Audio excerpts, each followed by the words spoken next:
നമസ്കാരം. എന്താ കഥയിലെ പുതിയൊരു എപ്പിസോഡിലേക്ക് സ്വാഗതം. ഇത്തവണ നമ്മൾ ചർച്ച ചെയ്യുന്നത് ആലപ്പുഴ മണ്ഡലത്തെക്കുറിച്ചാണ്. ആലപ്പുഴ മണ്ഡലത്തിൻ്റെ ഒരു ലഘു ചരിത്രം ഒന്ന് പരിശോധിക്കാം. 1952, 57, 62, 67, 71 വരെ, അതായത് ഒന്നാം ലോക്സഭാ തെരഞ്ഞെടുപ്പ് മുതൽ അഞ്ചാം ലോക്സഭാ തെരഞ്ഞെടുപ്പ് വരെ അമ്പലപ്പുഴയുടെ ഭാഗം ആയിരുന്നു ഈ പ്രദേശം. പിന്നീട് 77-ലാണ് ആലപ്പുഴ മണ്ഡലം രൂപീകരിക്കപ്പെടുന്നത്. മഹാരഥന്മാരായ കമ്മ്യൂണിസ്റ്റ് നേതാക്കൾക്ക് ജയിച്ച മണ്ഡലമാണിത്. പി.ടി. പുന്നൂസ്, പി.കെ.വി., സുശീല ഗോപാലൻ. 1971-ൽ സുശീല ഗോപാലിനെ RSPയിലെ കെ. ബാലകൃഷ്ണൻ തോൽപ്പിക്കുന്നു. ആ വർഷം 19-ൽ 18 സീറ്റും, കേരളത്തിലുണ്ടായിരുന്ന 19-ൽ 18 സീറ്റും വലതുപക്ഷം നേടിയ ഒരു കാലമാണത്. 1977-ൽ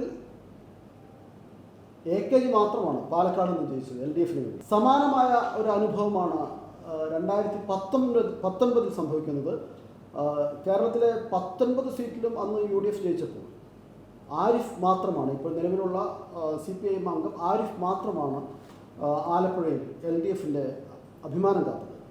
അതിനിടയ്ക്ക് 91, 96, 98, 99 വർഷങ്ങളിൽ VM സുധീരൻ തുടർച്ചയായി അവിടെ ജയിക്കുന്നു.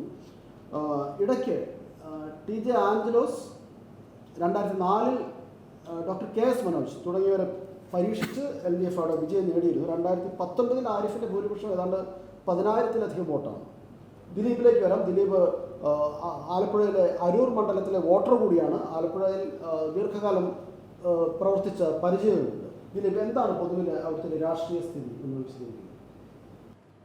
ആലപ്പുഴ മണ്ഡലം രണ്ട് കാര്യങ്ങളിൽ ഇപ്പോൾ ദേശീയ ശ്രദ്ധ ആകർഷിക്കുന്ന മത്സരമാണ്. ഒന്ന്, 2019-ൽ LDFന് ആകെ കിട്ടിയ ഒരു മണ്ഡലം, അത് ഇത്തവണ LDF നിലനിർത്തുമോ ഇല്ലയോ എന്നൊരു ചോദ്യം അത് ദേശീയ ശ്രദ്ധ ആകർഷിക്കുന്ന ഒന്നാണ്.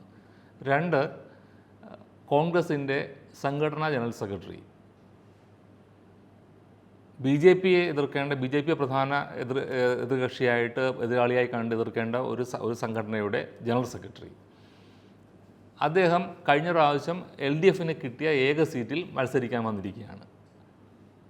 അപ്പോൾ ആ തരത്തിൽ രണ്ട് കാര്യങ്ങളിൽ ദേശീയ ശ്രദ്ധ ആകർഷിക്കുന്ന ഒരു മത്സരമാണ് ആലപ്പുഴയിലേത്. എൻ്റെ അഭിപ്രായത്തിൽ 2019-ലെ സുനാമിയിൽ പിടിച്ചു നിൽക്കാൻ പറ്റുമെങ്കിൽ 2024-ലും ആരിഫ് തന്നെയായിരിക്കും ആലപ്പുഴയിൽ ജയിച്ച് കയറുക എന്നുള്ളതാണ് എൻ്റെ ഒരു വ്യക്തിപരമായ അഭിപ്രായം. അതിൽ 2-3 കാരണങ്ങളുണ്ട്. ഒന്ന്, രാഷ്ട്രീയമായ കാരണങ്ങൾ മാറ്റിവെച്ചാൽ പോലും ആരിഫ് എന്നൊരു വ്യക്തി, അത് ആരിഫിൻ്റെ സ്ലോഗൻ അരികിലുണ്ട് ആരിഫ് എന്നാണ്. അത് അക്ഷരാർത്ഥത്തിൽ ശരിയുമാണ്.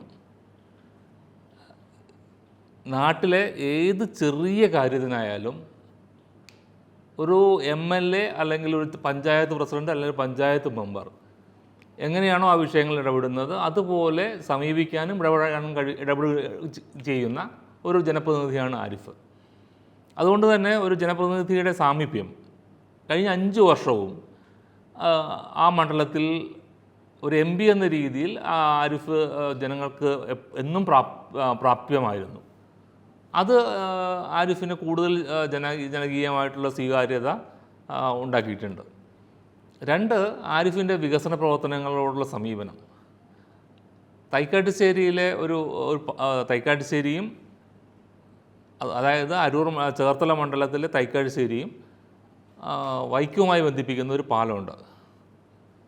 അത് പമ്പ തുറവൂർ ദേശീയപാതയുമായി ബന്ധപ്പെട്ടിരിക്കുന്നൊരു പാലമാണ്. 100 കോടിയോളം വരുന്ന പ്രൊജക്റ്റാണത്. ആ പ്രൊജക്റ്റ് 1-2 അപ്രോച്ച് റോഡ് ലാൻഡ് ചെയ്യുന്ന സ്ഥലത്ത് ഒരു 1-2 ഉടമകൾ, അതും രാഷ്ട്രീയമാണ്, അവരുടെ കേസിൻ്റെ പുറത്ത് നീണ്ടുപോയ ഒരിത്, അത് ആ ഉമ്മൻചാണ്ടിയുടെ കാലത്ത് തുടങ്ങിയതാണത്. ആ പദ്ധതി ആരിഫ് MLA ആയിരിക്കുമ്പോൾ അത് 8-9 വർഷം അത് പെൻഡിങ്ങിൽ കിടന്നു. അതിപ്പോൾ രണ്ടാമതിപ്പോൾ നിർമ്മാണം കഴിഞ്ഞ മാസം തുടങ്ങി. അതിനു വേണ്ടി വന്നിട്ടുള്ള സാങ്കേതിക തടസ്സങ്ങളെല്ലാം തട്ടി നീക്കുന്നതിൽ ആരിഫ് എന്ന ഒരു ജനപ്രതിനിധി വഹിച്ചുള്ള പങ്ക് വളരെ നിർണായകമാണ്. അതുപോലെ തന്നെയാണ് ഇപ്പോൾ KC വേണുഗോപാൽ 2019-ൽ അവിടെ ഇലക്ഷന് നിൽക്കാതിരുന്നതിൻ്റെ ഏറ്റവും പ്രധാനപ്പെട്ട പ്രശ്നം 2004, അതിനു മുമ്പ് 2009, 2014, 2009 ഈ 2 വർഷങ്ങളിൽ കെ.സി. വേണുഗോപാലിൻ്റെ ഏറ്റവും പ്രധാനപ്പെട്ട ഒരു പ്രചരണ വിഷയം എന്ന് പറഞ്ഞാൽ ആലപ്പുഴ ബൈപ്പാസ്സായിരുന്നു. ഈ ആലപ്പുഴ ബൈപ്പാസ് കൊണ്ടുവന്നിട്ട് നടക്കാതെ സാങ്കേതിക പ്രശ്നങ്ങളിൽ തട്ടിമുട്ടി കിടന്നിട്ട് നമ്മുടെ LDF പിണറായി വിജയൻ സർക്കാരിൻ്റെ ആദ്യത്തെ അന്ന് ജി സുധാകരൻ മന്ത്രിയാണ്. ആ കാലഘട്ടത്തിലാണ് ആ ബൈപ്പാസ് പൂർത്തീകരിക്കുന്നത്. കെ.സി. വേണുഗോപാലിന് ആ ഒരു ബൈപ്പാസ് പൂർത്തീകരിക്കുന്നതിന് വേണ്ടി ഒന്നും ചെയ്യാൻ കഴിഞ്ഞില്ല. അത് അദ്ദേഹത്തിൻ്റെ പരാജയമായി മാറിയിരുന്നു. അത് ആ ബൈപ്പാസിൽ റെയിൽവേയുമായി ബന്ധപ്പെട്ട് ചില സാങ്കേതിക പ്രശ്നമുണ്ടായിരുന്നു. നമ്മൾ സംസ്ഥാന സർക്കാർ ഇടപെട്ടത് കൂടാതെ ആരിഫ് MP എന്ന രീതിയിൽ വളരെ നിർണായകമായ ഇടപെടൽ നടത്തിയിട്ടാണ് ആ ബൈപ്പാസ് പൂർത്തീകരിച്ചത്. ജി സുധാകരൻ്റെ പങ്കും നമുക്ക് എടുത്ത് പറയേണ്ടിയിരിക്കുന്നു. അത് ആ ബൈപ്പാസ് പൂർത്തീകരിക്കുന്നതിൽ ജി സുധാകരനാണ് മുഖ്യ പങ്ക് വഹിച്ചിട്ടുള്ളത്. അപ്പോൾ അത്തരത്തിൽ വികസനങ്ങളോടുള്ള ആരിഫിൻ്റെ സമീപനം അത് നാട്ടുകാർക്ക് അനുഭവമാണ്. മറ്റൊന്ന് വിഷയങ്ങളോടുള്ള സമീപനം. നമുക്ക് ഇപ്പോൾ സൈത്ത് സൂചിപ്പിച്ച പോലെ തന്നെ പാർലമെൻറ്റിലെ ഇടപെടൽ. പാർലമെൻറ്റിൽ NIA ബില്ലിൽ എതിർത്ത 6 വോട്ടിൽ 1 ആരിഫ് മാത്രമാണ്. കേരളത്തിൽ നിന്നുള്ള 19 MPമാരിൽ 20 MPമാരിൽ എതിർത്ത വോട്ട് ആരിഫ് മാത്രമാണ്. അതുപോലെ തന്നെ CAA ബില്ല്, ആ ബില്ലിൽ എതിർത്ത് സംസാരിച്ചത് ആരിഫ് മാത്രം. നമുക്ക് മുഖ്യമന്ത്രി തന്നെ പറയുകയുണ്ടായി. അപ്പോൾ ആ തരത്തിൽ പാർലമെൻറ്റിൽ ഉയർന്നു വരുന്ന വിഷയങ്ങളോട് എടുത്ത സമീപനം. അതുപോലെ തന്നെ ആരിഫിൻ്റെ പാർലമെൻറ്റിലെ ഇടപെടൽ 113 പ്രസംഗങ്ങൾ നടത്തിയിട്ടുണ്ട്. 89% ഹാജറുണ്ട്. 244 ചോദ്യങ്ങൾ ചോദിച്ചിട്ടുണ്ട്. അതുപോലെ തന്നെ MP ഫണ്ട് ഏതാണ്ട് 100% വിനിയോഗം. അപ്പോൾ ഇതൊക്കെ കാണിക്കുന്നത് ഒരു ജനപ്രതിനിധിയുടെ സമ്പൂർണ്ണമായ വിജയം, അല്ലെങ്കിൽ എന്താ പറയുക, പ്രതിബദ്ധതയാണ്. അത് ജനങ്ങൾ തിരിച്ചറിഞ്ഞിട്ടുണ്ട്. അത് ആരിഫിന് വോട്ടായി മാറും. പിന്നെ ഈ പറഞ്ഞ പോലെ അരികിലുണ്ട് ആരിഫ് എന്നുള്ളതിനാണ് ഏറ്റവും പ്രധാനപ്പെട്ട അദ്ദേഹത്തിൻ്റെ ക്യാമ്പയിൻ, അദ്ദേഹത്തിൻ്റെ വിജയവും. അത് അദ്ദേഹത്തിന് വോട്ടായി മാറും എന്ന് തന്നെയാണ് എൻ്റെ. രാഷ്ട്രീയ കാര്യങ്ങൾ വേറെ പലതുണ്ട്. അത് കൂടാതെ എനിക്ക് പറയാനുള്ള കാര്യം ഇതാണ്. നമുക്ക് ആനന്ദിലേക്ക് വരാം. ആനന്ദ് നിരവധി തെരഞ്ഞെടുപ്പുകൾ റിപ്പോർട്ട് ചെയ്തതിൻ്റെ എക്സ്പീരിയൻസ് ഉള്ള ഒരു ജേർണലിസ്റ്റാണ്. ആനന്ദ്, കെ.സി. വേണുഗോപാലിൻ്റെ ഒരു സാന്നിധ്യം അത് ശരിക്കും സംശയകരമായ ആൾക്കാർ, വോട്ടർമാർ കാണുന്ന ഒരു സ്ഥാനാർത്ഥിത്വമാണ്. ഒന്ന്, രാജസ്ഥാനിൽ രാജ്യസഭാംഗമായിരുന്നു എന്നുള്ളൊരു പ്രശ്നം. മറ്റൊന്ന്, കോൺഗ്രസിൽ അമിത്ഷായ്ക്ക് ഒരു ചാരനുണ്ടെങ്കിൽ അത് കെ.സി. വേണുഗോപാലാണ് എന്നുള്ളൊരു വാദം നിലനിൽക്കുന്നുണ്ട്. കാരണം നിരവധി സംസ്ഥാനങ്ങളിൽ കോൺഗ്രസിന് വിശ്വാസ വോട്ടിലൂടെ ഭരണം പിടിക്കാമായിരുന്നിട്ട് പോലും കോൺഗ്രസ് ജയിച്ച തെരഞ്ഞെടുപ്പുകൾ BJPക്ക് വളരെ ഒരു പ്രതിരോധവുമില്ലാതെ BJPക്ക് വഴിമാറി കൊടുക്കാൻ നേതൃത്വം നൽകിയ കോൺഗ്രസിലെ ഒരു ചാരൻ എന്നുള്ള ഒരു ഇമേജ് വേണുഗോപാലിനുണ്ട്. ആ ഒരു ഇമേജ് ഈ മണ്ഡലത്തിൽ ചർച്ചയാവുന്നു. ആ ഇമേജ് തീർച്ചയായിട്ടും ചർച്ചയാവും. കാരണം മണ്ഡലത്തിൻ്റെ ഒരു ഘടന നോക്കിക്കഴിഞ്ഞാൽ തന്നെ നമുക്ക് മനസ്സിലാവും. പിന്നോക്ക വിഭാഗങ്ങൾ, തീരമേഖല, ന്യൂനപക്ഷങ്ങൾ ഉള്ള ഒരു ഏതാണ്ട് സമ്പൂർണ്ണമായും തീരമേഖല ഉൾക്കൊള്ളുന്നൊരു മണ്ഡലമാണ്. അപ്പോൾ അതിൽ തന്നെ ന്യൂനപക്ഷങ്ങൾക്ക് വലിയ പ്രാധാന്യം മണ്ഡലത്തിൽ ഉണ്ട്. ഈ BJPയോട് കോൺഗ്രസ് ഇന്നത്തെ കോൺഗ്രസ് നാളത്തെ BJP എന്ന് ആ ക്യാമ്പയിനിൽ പറയുന്ന ഒരു രാഷ്ട്രീയ പ്രചാരണം മാത്രമല്ല, കെ.സി. വേണുഗോപാലിൻ്റെ കാലഘട്ടത്തിൽ അത് ഇന്നലെ കോൺഗ്രസ്സായി മാറി എന്ന മട്ടിലാണ് ആളുകൾ പോയിക്കൊണ്ടിരിക്കുന്നത്. ഈ പല സംസ്ഥാനങ്ങളിലും അത് കണ്ടു. സംഘടനാ ജനറൽ സെക്രട്ടറി സ്ഥാനം ഏറ്റെടുത്തതിന് ശേഷം പല സംസ്ഥാനങ്ങളിലും ചുമതല ഉണ്ടായിരുന്ന, ആദ്യം കർണാടകയിൽ കണ്ടു, അതിനുശേഷം രാജസ്ഥാനിൽ, മധ്യപ്രദേശിൽ, അങ്ങനെ ഒരുപാട് സ്റ്റേറ്റുകളിൽ ഇത് വന്നു. ഓരോ സംസ്ഥാനങ്ങൾ ഒന്നടങ്കം നിയമസഭാ കക്ഷി, കോൺഗ്രസ് നിയമസഭാ കക്ഷി ഒന്നടങ്കം BJPയിൽ പോയിട്ട് BJP സർക്കാർ രൂപീകരിക്കുന്നത് നമ്മൾ പല സ്ഥലത്ത് കണ്ടു. അത്തരം വിഷയങ്ങളെല്ലാം മണ്ഡലത്തിൽ കെ.സി. വേണുഗോപാൽ വീണ്ടും സ്ഥാനാർത്ഥിത്വവുമായി വരുമ്പോൾ ആളുകൾ ചർച്ച ചെയ്യുകയും അത് ഓർക്കുകയും ചെയ്യും. അതേ സമയത്താണ് നേരത്തെ പറഞ്ഞ പോലെ NIA ബില്ല്, CAA ബില്ല് പോലെയുള്ള ന്യൂനപക്ഷങ്ങളെ ലക്ഷ്യമിട്ട് കൊണ്ടുവരുന്ന സുപ്രധാനമായ കേന്ദ്ര സർക്കാരിൻ്റെ രാഷ്ട്രീയ നീക്കങ്ങളിൽ ആരിഫ് സ്വീകരിച്ച നിലപാടുകളും ചർച്ചയാകുന്നത്. അപ്പോൾ കെ.സി. വേണുഗോപാലിന് മണ്ഡലം സുപരിചിതനാണെന്നൊക്കെ പറയുമ്പോൾ പോലും ഇത്തരം ഘടകങ്ങൾ കെ.സി. വേണുഗോപാലിനൊരു വെല്ലുവിളി തന്നെയാണ് ഏതർത്ഥത്തിൽ നോക്കിയാലും. പ്രത്യേകിച്ച് ന്യൂനപക്ഷങ്ങളുടെ ഇടയിലുള്ളൊരു ആശങ്ക മറികടക്കുക എളുപ്പമല്ല എന്നുള്ളതാണ് ഈ അവസാന പ്രചാരണം ഒരു അവസാന മാസത്തിലേക്ക് കടക്കുമ്പോൾ മനസ്സിലാക്കാൻ കഴിയുന്നത്. വന്നിട്ട് പലതവണ ആലപ്പുഴയിൽ ജയിച്ച ആലപ്പുഴക്കാരനെ പോലെ അത് ആലപ്പുഴക്കാരനെ പോലെ ആയി മാറിയെങ്കിൽ പോലും അതിൽ ഒരു മണ്ഡലത്തിൻ്റെ ഒരു ഘടനയിൽ കാര്യമായ മാറ്റം വന്നിട്ടില്ലെങ്കിൽ പോലും അതിൻ്റെ ഒരു വോട്ടിംഗ് പാറ്റേണിൽ കൃത്യമായ മാറ്റം നമുക്ക് നോക്കിക്കഴിഞ്ഞാൽ മനസ്സിലാവും. ഇപ്പോൾ ഹരിപ്പാട് രമേശ് ചെന്നിത്തല പോലെ ഒരാൾ മത്സരിക്കുമ്പോൾ ജയിക്കുന്നതും കരുനാഗപ്പള്ളിയിൽ കഴിഞ്ഞ തവണ ഉണ്ടായൊരു അട്ടിമറിയും ഒഴിച്ച് മാറ്റി നിർത്തിയാൽ ആരിഫിനെ കുറിച്ച് ആളുകൾ കൂടുതൽ അറിഞ്ഞ, ഇപ്പോൾ അരൂരിന് പുറത്തേക്ക് അത്ര ഒരു MLA എന്നുള്ളതിനപ്പുറത്തേക്ക് ആളുകൾക്കിടയിലേക്ക് റീച്ച് ഉണ്ടാക്കുകയും ഒക്കെ ചെയ്തതാണ്. അതേ സമയത്താണ് രാജ്യസഭയിൽ ഏതാണ്ട് 2 വർഷം കാലാവധി ബാക്കി നിൽക്കുമ്പോൾ ആ സീറ്റ് ഇവിടെ KC വേണുഗോപാൽ ജയിച്ചാൽ ആ സീറ്റ് രാജ്യസഭാ സീറ്റ് രാജസ്ഥാനിൽ നിന്നുള്ള രാജ്യസഭാ സീറ്റ് BJPക്ക് പോകുന്നുള്ള കാര്യത്തിൽ ആർക്കും തർക്കമില്ല. അപ്പോൾ അങ്ങനെ ഒരു സിറ്റുവേഷനിൽ പോലും ഇവിടെ വന്ന് CPMൻ്റെ സ്ഥാനാർത്ഥിക്കെതിരെ മത്സരിക്കാൻ KC വേണുഗോപാൽ തയ്യാറായി എന്നുള്ളത് ഉറപ്പായിട്ട് വോട്ടർമാർ ചിന്തിക്കും. അത് കോൺഗ്രസിന് ഒരിക്കലും ഗുണം ചെയ്യില്ല എന്നുള്ളത് തന്നെയാണ്. ദിലീപ്, വേറെ കാര്യം, ഈ രാജ്യസഭയിൽ നിലവിൽ NDAക്ക് ഭൂരിപക്ഷമില്ല. രാജ്യസഭ പിരിച്ചുവിടപ്പെടാത്തൊരു സഭയാണ്, ഒരു തുടർച്ചയാണ്. അപ്പോൾ KC വേണുഗോപാലിൻ്റെ രാജസ്ഥാനിൽ കഴിഞ്ഞ നിയമസഭാ തെരഞ്ഞെടുപ്പിൽ കോൺഗ്രസ് വലിയ ഭൂരിപക്ഷം നേടാൻ കഴിഞ്ഞു. ഇനി അവിടെ ഇയാളുടെ BJPയെ മാത്രമേ BJPക്ക് ജയിക്കാൻ സാധിക്കുള്ളൂ.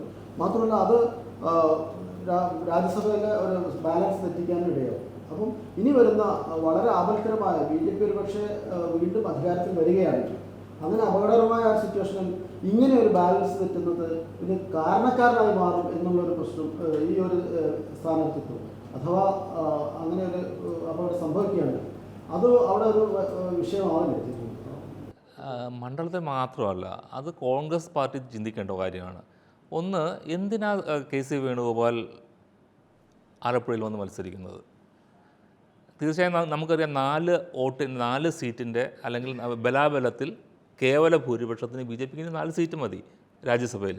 10-16 സീറ്റിൻ്റെ വ്യത്യാസം ഉണ്ടായിരുന്നിട്ട് പോലും ഈ CIA അടക്കമുള്ള ബില്ലുകൾ അവിടെ സഭയിൽ അട്ടിമറി നടത്തിയോ അല്ലെങ്കിൽ തിരിമറി നടത്തിയോ ഒക്കെ വിജയിപ്പിക്കാൻ കഴിഞ്ഞ BJPക്ക് കേവല ഭൂരിപക്ഷം രാജ്യസഭയിൽ കൂടി കിട്ടിയാൽ അവർ കൊണ്ടുവരാൻ പോകുന്ന ബില്ലുകൾ എന്തായിരിക്കും, നിയമനിർമ്മാണം എന്തായിരിക്കും എന്നൊക്കെ ഊഹിക്കാൻ പോലും പറ്റാത്തത്ര അത്തരമൊരു ആപൽക്കരമായ ഇതിൽ 2 വർഷം BJPക്ക് അഡ്വാൻസ് കൊടുക്കുക, ഈ പറയുന്ന ഗ്യാരണ്ടി കൊടുക്കുക. മോഡി പറയുന്ന 26 വരെ കാലാവധിയുണ്ട്. മോഡി പറയുന്ന പോലെ BJPക്ക് ഗ്യാരണ്ടി ആയിട്ട് KC വേണുഗോപാൽ കൊടുക്കുകയാണ് ഒരു സീറ്റ്. അതെന്തിനു വേണ്ടിയാണ്? ഇവിടെ CPM, ഇവിടെ കോൺഗ്രസ്സിന് വേറെ ആളില്ലാഞ്ഞിട്ടാണോ? ആലപ്പുഴയിൽ നേതാക്കന്മാരില്ലാഞ്ഞിട്ടാണോ? ഒരു കാര്യമില്ല. അപ്പോൾ അത് ആലപ്പുഴയിൽ മാത്രമല്ല ചർച്ചയാവുന്നത്, ഇന്ത്യയുടെ ഭാവിക്ക് തന്നെ വളരെ അപകടകരമാകുന്നൊരു തീരുമാനമാണ് ഈ KC വേണുഗോപാലും കോൺഗ്രസും എടുത്തിട്ടുള്ളത്. അത് കോൺഗ്രസിന് മാത്രമല്ല KC വേണുഗോപാലിനും തിരിച്ചടിയാവും എന്ന കാര്യത്തിൽ യാതൊരു തർക്കം വേണ്ട. ആനന്ദ്, BJPയുടെ ഒരു പ്രസൻസ്, KS രാധാകൃഷ്ണനായിരുന്നു കഴിഞ്ഞ വർഷം സ്ഥാനാർത്ഥി, ഇപ്രാവശ്യം അപ്രതീക്ഷിതമായി ശോഭാ സുരേന്ദ്രൻ വരുന്നു. അത് അവിടുത്തെ സാമുദായിക ഘടനയിൽ എത്രത്തോളം അതിന് സ്വാധീനമില്ല? സാമുദായിക ഘടനയിൽ ആലപ്പുഴ പോലൊരു മണ്ഡലത്തിൽ ആറ്റിങ്ങൽ മത്സരിച്ചിട്ട് സാമാന്യം ഭേദപ്പെട്ട അളവിൽ പ്രകടനം നടത്തിയ ആളാണ്. പക്ഷേ അതിലൊരു വ്യത്യാസം വരുന്നത്, ഇപ്പോൾ തീരമേഖലയിൽ BJPക്ക് എന്തെങ്കിലും സ്വാധീനം സാമുദായിക ഘടനയിൽ ചെലുത്താൻ കഴിയുമായിരുന്നെങ്കിൽ അത് ചെലുത്താവുന്ന ഒരാളായിരുന്നു ഡോക്ടർ KS രാധാകൃഷ്ണൻ. അപ്പോൾ അതുപോലെ തീവ്ര വോട്ടുകൾ, അങ്ങനെ ഇനി അത്തരം വോട്ടുകൾ സമാഹരിക്കാൻ കഴിയുമെങ്കിൽ അതിന് കഴിയുന്ന ഒരാൾ ഇപ്പോൾ തീർച്ചയായിട്ടും ഡോക്ടർ രാധാകൃഷ്ണനായിരുന്നു. അദ്ദേഹം കോൺഗ്രസിൽ നിന്ന് തന്നെ, കോൺഗ്രസ് കേരളത്തിൽ സംഭാവന ചെയ്ത, BJPക്ക് സംഭാവന ചെയ്ത പ്രമുഖരിൽ ഒരാളാണ്. അദ്ദേഹത്തെ മാറ്റിയിട്ടാണ് ഇപ്പോൾ ഈ തവണ ശോഭ സുരേന്ദ്രനെ മത്സരിപ്പിക്കുന്നത്. പക്ഷേ അതിൽ വ്യത്യാസം വരുന്നത്, ഇവർ പല മണ്ഡലങ്ങളിലും ഇങ്ങനെ മാറി അക്കോമഡേറ്റ് ചെയ്യുക എന്നൊരു ലെവലിലേക്ക് അവരെ പല സ്ഥലത്ത് മാറ്റി പരീക്ഷിക്കുന്നു എന്നതിനപ്പുറം അവർക്കൊരു വോട്ട് ബാങ്ക് ഉയർത്താൻ കഴിയുമെന്ന് കരുതാൻ കഴിയില്ല. അതുമാത്രമല്ല, ഈ KC വേണുഗോപാലിൻ്റെ ഏതെങ്കിലും തരത്തിലുള്ള വിജയം ഗുണം ചെയ്യുന്നത് BJPക്കാണെന്ന് BJPക്കാർക്ക് നല്ലപോലെ അറിയാം. അത്തരം ഒരു സിറ്റുവേഷനിൽ BJPയുടെ വോട്ട് പിടിക്കുമോ അതോ ആ വോട്ടുകൾ കൂടി മറിച്ച് KC വേണുഗോപാലിനെ ജയിപ്പിച്ചാൽ രാജ്യസഭയിലൊരു മെമ്പറെ അവർക്ക് വെറുതെ ഈസിയായി ലഭിക്കുന്നതാണ്. അത്തരം ഒരു സാഹചര്യത്തിലേക്ക് പോകുമെന്ന് കൂടി ഈ സ്ഥാനാർത്ഥിത്വവും മറ്റ് ഘടകങ്ങളും പരിശോധിക്കുമ്പോൾ നമ്മൾ അതിനെക്കുറിച്ച് കൂടി ചിന്തിക്കേണ്ടി വരും വോട്ടർമാർ എന്നാണ് തോന്നുന്നത്. ഏതായാലും വയലാറിൻ്റെയും പുന്നപ്പുറയുടെയും വലിയ സമര പാരമ്പര്യങ്ങൾ അവകാശപ്പെടാവുന്ന ഒരു മണ്ഡലത്തിൽ തികഞ്ഞ രാഷ്ട്രീയ പോരാട്ടം നടക്കുന്നു. നിലവിലുള്ള MP ആരിഫിൻ്റെ ഒരു വിജയ തുടർച്ചയ്ക്ക് ആലപ്പുഴയിലെ വോട്ടർമാർ തയ്യാറാവും എന്നുള്ള പ്രതീക്ഷയാണ് ഈ ചർച്ചയിൽ നിന്ന് ഉരുത്തിരിയുന്നത്. എന്താ കഥ ശ്രമിച്ച എല്ലാവർക്കും വളരെയധികം നന്ദി.